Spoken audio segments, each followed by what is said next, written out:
Je crois qu'il y a un consensus assez général, là il n'y a pas tellement de débat sur le diagnostic, qui est qu'au-delà du court terme, on peut faire des mesures de relance cyclique, mais ce n'est pas ça le sujet.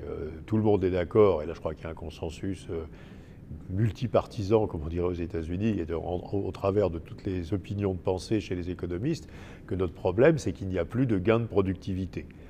Ça réconcilie d'ailleurs les problèmes de croissance avec les problèmes d'écologie.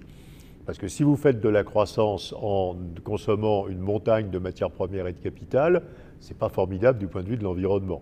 Si vous faites de la croissance par le progrès technique et les gains de productivité, ça n'a aucun effet négatif sur l'environnement. Donc c'est la bonne croissance, quoi.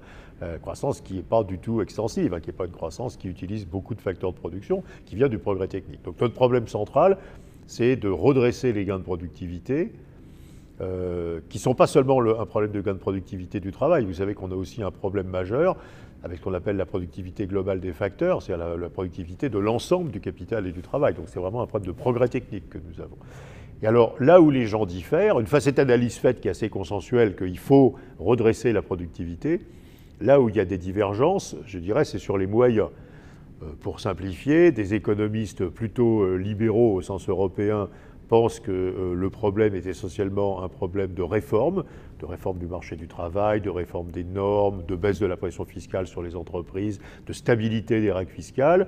Les économistes plutôt post-keynésiens ou de gauche, comme vous voulez, pensent que le problème est essentiellement un problème de sous-investissement, à la fois des entreprises et à la fois d'investissement public insuffisant. Donc il faut faire davantage d'investissements dans les infrastructures, dans l'énergie, dans le renouvelable. Je pense que les deux sont vrais. Ce qui est assez frappant après dans un pays comme la France, c'est la faible modernisation du capital des entreprises. Donc je crois que le problème, au-delà d'un problème de niveau d'investissement, c'est un problème de qualité des investissements. Il y a en France 2 fois moins de robots par salarié qu'en Allemagne et 4 fois moins qu'au Japon ou en Corée. Et la France achète aujourd'hui 3 fois moins de robots que la Chine par salarié.